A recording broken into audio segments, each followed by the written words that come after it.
Hi, hello. இன்னைக்கு வந்து ஒரு பெலாக்காய் வந்து தோரன் தாங்க கேரளா ஸ்டைல்ல பண்ண போறேன். பிடிச்சிருந்தா என்னோட சேனல சப்ஸ்கிரைப் பண்ணி வச்சுக்கோங்க.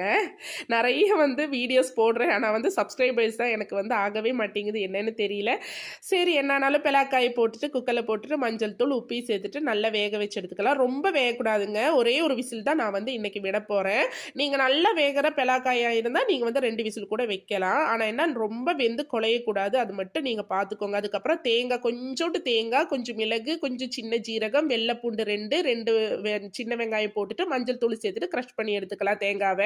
அதுக்கப்புறம் இந்த பெலாக்காயும் வெந்துருச்சு. அதையும் வந்து மிக்ஸியில போட்டுட்டு இந்த மாரி கொரகொரப்பா அரைச்சு எடுத்துக்கோங்க. ரொம்ப அரையக்கூடாது. இந்த மாரி கொரகொரப்பா எடுத்துக்கோங்க. அதுக்கப்புறம் தேங்காய், மிளகு, ஜீரகம், சின்ன வெங்காயம், வெள்ளை பூண்டு எல்லாம் கொரகொரப்பா அரைச்சோம் இல்லையா? அது. அதே மாரி சில்லி ஃப்ளேக்ஸ் ஒரு 4 வத்தல் வந்து மிளகு வத்தல் வந்து மிக்ஸியில போட்டு அதையும் கிரஷ் பண்ணி எடுத்துக்கிறேன்.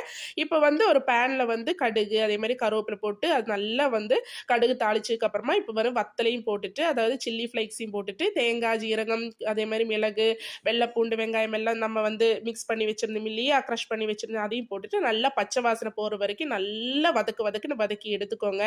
இந்த தோரன் வைக்கும்போது நீங்க வந்து கண்டிப்பா நீங்க வந்து சேர்க்க வேண்டிய எண்ணெய் வந்து தேங்காய் எண்ணெய் தாங்க. அப்பதான் இதோட வாசனை சும்மா அல்டிமேட்டா இருக்கும். சாப்பாடு கூடயெல்லாம் வச்சு சாப்பிட்டா அவ்ளோ ஒரு டேஸ்ட்டா இருக்கும். அதுக்கப்புறமா இப்ப வந்து பெலாக்காயும் போட்டுட்டு நல்லா மிக்ஸ் பண்ணி எடுக்க வேண்டியதுதான். நல்லா வேக வச்சு ஒரு 10 நிமிஷம் மூடி வச்சு எடுத்தா சூப்பரான கேரளா ஸ்டைல்ல இப்ப சக்க தோரன் ரெடி ஆயிருச்சு. நீங்களும் பண்ணி பார்த்துட்டு எப்படி இருக்குன்னு எனக்கு கமெண்ட்ல சொல்லுங்க. வத்தலுக்கு பதிலா நீங்க வந்து பச்சை மிளகாய் சேர்த்தா இதுல வந்து டேஸ்ட் வந்து அவ்வளவு கிடைக்காது. அதனால நீங்க வந்து கண்டிப்பா இந்த சில்லி ஃப்ளேக்ஸே போட்டு செஞ்சு பாருங்க.